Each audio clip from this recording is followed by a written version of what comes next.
बिस्मिल्लाहिर्रहमानिर्रहीम। अस्सलाम वालेकुम। कैसे हैं आप सब? उम्मीद करती हूँ सब ठीक होंगे, खैरियत से होंगे और माशाल्लाह मज़े में होंगे। So welcome back to my channel, it's me Farah Shabbir's kitchen. तो आज की रेसिपी जो मैं आपके साथ शेयर करने जा रही हूँ ये जूस है और बहुत मज़े का बनता है, बहुत टेस्टी होता है और बहुत हेल्दी और बेनिफिशियल है। तो चलिए इसकी रेसिपी जो है ना वो आज मैं आपके साथ सोचा शेयर करूँ। और गर्मियाँ हैं तो चूँकि ठंडी ठंडी चीज़ें खाने पीने का दिल कर रहा होता है, तो बनाना स्टार्ट करते हैं। बिस्मिल्लाहिर्रहमानिर्रहीम। अल्लाहुम्मा सल्ली अला सय्यिदिना मोहम्मद।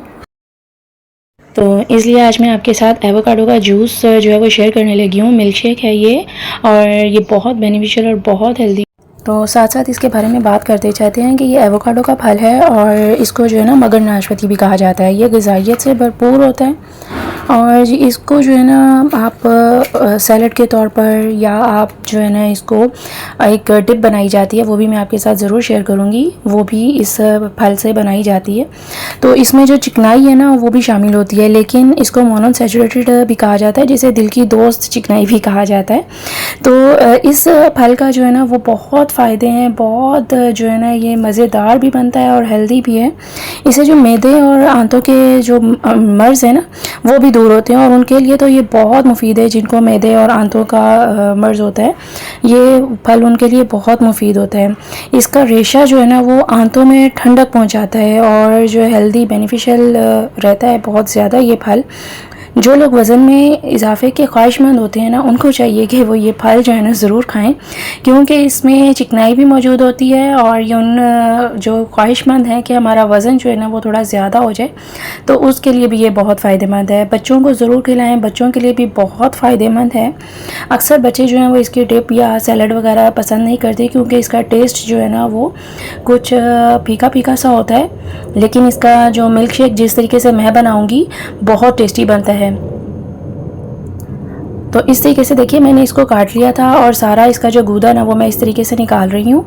और इसका जो है ना हम लोग खजूरों के साथ मैं बनाना आपके साथ शेयर करूँगी। इसे कुछ लोग केले में भी बनाते हैं, यानी कि केले भी शामिल करते हैं। मैंने जो है ना ये खजूरों में बनाया था और बहुत टेस्टी बनता है खजूरों में, क्योंकि ये दोनों चीज़ें खजूरें और जो है एवोकाडो बच्चों के लिए भी बहुत मुफीद है और हेल्दी होता है। बच्चों की सेहत के लिए कुछ ऐसी चीज़ें बनाई जाती हैं कि भाई बच्चे जो है हमारे हेल्दी हों और इनकी ग्रोथ जो है वो माशाल्लाह अच्छी हो, तो ये बच्चों के लिए भी बहुत फ़ायदेमंद है। अच्छा, अब ये जो है ना मैंने सारा गुदा जो है एवोकाडो का निकाल लिया था इस तरीके से, और जो पार्ट इसका ब्लैकिश होना स्टार्ट हो गया था उसको मैं रिमूव कर दूंगी। अच्छा, ये फल जो है ना वो बहुत जल्दी एक तो ख़राब होने लग जाता है और कोशिश ये करनी चाहिए इस फल को ख़रीदने में कि ये फल पका हुआ हो। अक्सर फल ये वाला जो है ना वो ऊपर से ग्रीनिश होता है, लेकिन हमें ऐसा कलर लेना है जिस तरीके से मैंने कलर लिया है, इसी कलर का एवोकाडो जो है ना वो लेना चाहिए मिल्क शेक और सैलड बनाने के लिए, क्योंकि ये फल पका होता है अंदर से। और अगर हम ग्रीनिश लेंगे तो वो कच्चा होता है, उसे फिर आप 2-3 दिन ला कर रख दें तो वो पक जाता है। लेकिन अगर आपको फ़ौरन घर आकर इसका कुछ बनाना है तो फिर आपको जिस कलर का मैंने दिखाया इसी कलर का सेम इट इज़ लेना पड़ेगा। तो एज़ इट इज़ आप इस कलर का लेंगे तो आपका गूदा भी बीच में से बहुत सॉफ्ट निकलेगा और फल भी पूरा पका हुआ होगा। अच्छा, अब जो है ये इस तरीके से मैंने सारा गूदा निकाल लिया इसका, और इसको जो है वो मैं खजूरों में बनाऊंगी। और इसका जो है ना वो रोज़ाना इस्तेमाल सेहत के लिए बहुत मुफीद रहता है। और जी इसको जो है ना इसमें जो चिकनाई की क्वांटिटी है ना वो 85% होती है, लेकिन ये चिकनाई जैसे कि मैंने आपको पहले भी बताया मोनोअनसैचुरेटेड है, यानी कि जिस दिल की दोस्त भी इस चिकनाई को कहा जाता है, दिल के मरीज़ भी इसको खा सकते हैं। और अब ये देखें इसको मैंने जो है ना मैश कर लिया स्पून की मदद से। ये इतना सॉफ्ट होता है कि इसको आप स्पून की मदद से ही हल्का हल्का प्रेस करेंगे तो ये बिल्कुल मैश होना स्टार्ट हो जाएगा। और बस इसको हल्का हल्का सा प्रेस करके थोड़ा सा मैश कर लें। इसके बाद मैंने इसमें खजूरें शामिल कर दी तकरीबन 7 से 8 अदद, और ये मेरे पास कंडेंस्ड मिल्क है।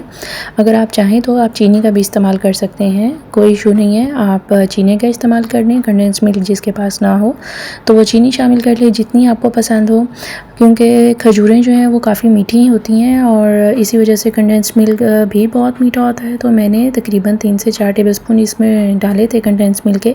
आपको चीनी जितनी पसंद हो आप उतनी चीनी शामिल कर लें इसमें, और इसको अब मैंने दूध शामिल करके ब्लेंड कर दिया है। अच्छा, आप इसकी थिकनेस चेक कीजिएगा, ये इतना थिक होता है जो जितना मैं आपको दिखाऊंगी बहुत थिक सा ये बनता है। और जिस तरह आप केले का मिल्क शेक आप अक्सर पीते हैं वो भी थिक होता है, लेकिन केले का इतना मिल्क शेक जो है ना वो थिक नहीं होता, ये उससे ज़्यादा थिक होता है। तो आपको मैं दिखाती हूँ। ये देखिए, ये इस तरीके से जो है ना इसका टेक्सचर होता है, कंसिस्टेंसी इस तरीके की बस आपने रखनी है। और ये जो है ना अब मैंने क्रीम शामिल कर दी थी, ये जस्ट एज़ आप टेस्ट कह लें या आप सर्व करने लगे हों तो आप मेहमानों के आगे जो है वो इस तरीके से ग्लासेस बनाकर सर्व करें। अगर आप एज़ इट इज़ इसको पीना चाहते हैं तो आप एज़ इट इज़ भी पी सकते हैं, कोई इशू नहीं है। आप एज़ इट इज़ इसको पिएँ, बनाएं और इन्जॉय करें। मैंने थोड़ी गार्निशिंग की थी और सर्विंग की थी इस तरीके से। आप चाहें गेस्ट के आगे इस तरीके से सर्व करें। देखने में जितना ये मज़ेदार लग रहा है, पीने में इससे ज़्यादा मज़ेदार था। और अब मैंने इसके पहले क्रीम शामिल करने के बाद मिल्क शेक ऐड किया, और अब ये मेरे पास बर्फ़ के क्यूब्स हैं, आइस क्यूब्स हैं, जो मैं इस तरह शामिल कर रही हूँ। ठंडा ठंडा करके इसको सर्व करें, बहुत मज़ेदार बनता है। और अब ये मेरे पास कंडेंस्ड मिल्क था जो मैंने ऊपर से गार्निशिंग के तौर पर भी यूज़ किया था। और ये पिस्ताचियोज़ है मेरे पास, पिस्ता, वो मैंने गार्निशिंग के तौर पर लास्ट में सर्विंग के तौर पर जब मैंने इसको सर्व किया तो इस तरीके से गार्निश किया। और देखने में भी इसकी लुक बहुत अच्छी लग रही थी और पीने में भी ये बहुत मज़ेदार है। और इसको आपका दिल चाह रहा होगा कि अभी हम लोग पी लें, इतना ये मज़ेदार बनता है। और इतना हेल्दी और बेनिफिशियल जो कोई चीज़ हो तो फिर उसको खाने का तो एक अपना ही मज़ा है, पीने का भी। तो इस तरीके से आप बनाइए, ट्राई कीजिए। गर्मियों में बहुत से मिल्क शेक्स और ठंडे मशरूबात बन रहे होते हैं, तो इसको भी ज़रूर ट्राई कीजिएगा। और अगर मेरी रेसिपी आपको पसंद आई हो, मिल्क शेक पसंद आया हो, मेरी बातें पसंद आई हो, तो प्लीज़ लाइक कर दीजिएगा मेरे चैनल को भी, और सब्सक्राइब कीजिए चैनल को मेरे, बहुत ज़्यादा शेयर कीजिए, रेसिपीज़ को लाइक कीजिए, कमेंट कीजिए, मुझे इंतज़ार रहता है आपके कमेंट्स का। और thank you so much for watching. मिलती हूँ नेक्स्ट व्लॉग में इसी तरह एक नई रेसिपी के साथ। दुआ में याद रखिएगा। अल्लाह हाफिज़, टेक केयर, बाय बाय।